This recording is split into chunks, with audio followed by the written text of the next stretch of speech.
Mrs. Gandhi, how tense is the situation on your frontiers with Pakistan?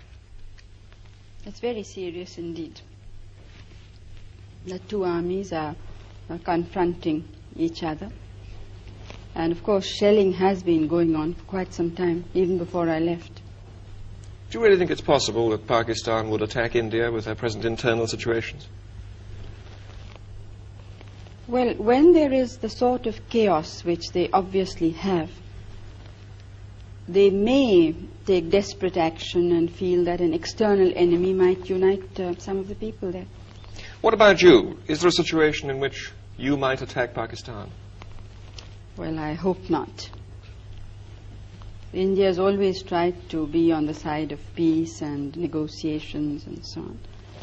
But of course we can't endanger our security in any way. Do you frankly expect to see war with Pakistan soon? It does look to many people as if it's inevitable.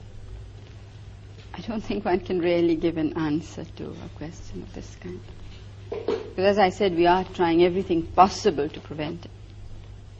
Why have you not felt able to agree, as the Pakistani president has, and he suggested it, that you should withdraw some troops from your frontiers? Pakistan, as I moved its troops forward a considerable time before we did.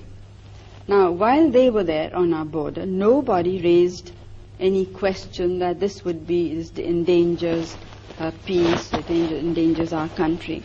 Now, when we felt compelled to, in the interest of our defense, the whole world seems to have woken up. Now, it seems a very unrealistic situation to me. And as far as going back is concerned, our positions are much further back. I mean, we don't have a second line that is that could serve us should Pakistan decide to attack after all. So it would not be, I don't think I would be doing my duty to the country and to the people if we would agree. And one thing you must remember is that we have never attacked anybody, but we have been attacked 3 times. But do you support the Bangladesh guerrillas? Do you support a separate state in East Pakistan? You see, it's not a question of supporting or not. The question is what is likely to happen. I don't think we can shut our eyes to the situation in a neighboring state. I think, and I personally think that most of the world believes this, so they may not be willing to say it out openly, that Pakistan as it existed can never be the same again. But don't you think the situation on your frontiers might be less dangerous if you personally were to meet Yahya Khan, so that you understood each other's positions more clearly? Have you read some of Yahya Khan, the president's speeches and interviews? Yes. Well, and do you still think it would serve a useful purpose? Maybe you would understand each other's positions on the frontier better. You'd understand why your troops are stationed there. No, I understand it perfectly well. There's absolutely no doubt in my mind.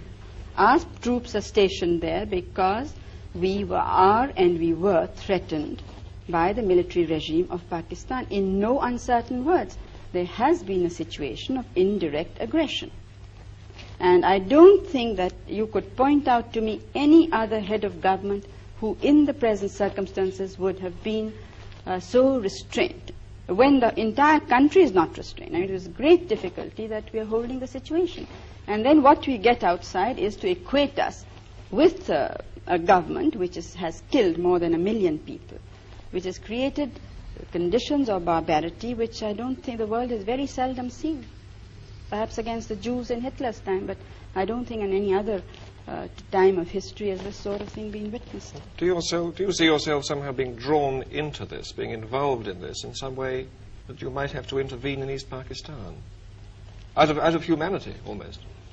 Well, East Bengal is the affair of the leaders of East Bengal. Now, it's up to them what should happen there. Final question. The refugees are still coming over and you have this enormous problem in India. How much longer can you sustain this? Oh, we can't sustain it now. Longer is it's now for some months it really has been something that's, water going higher and higher. What are you going to do about it? Something will have to be done. Well, one thing I must say, that I am absolutely determined that all the refugees of all religions must go back. We are not going to absorb them in our population. Would you have necessarily put them back by force? Well, I'm not jumping bridges before I come to them, but I'm only sure of this, that they have to go back.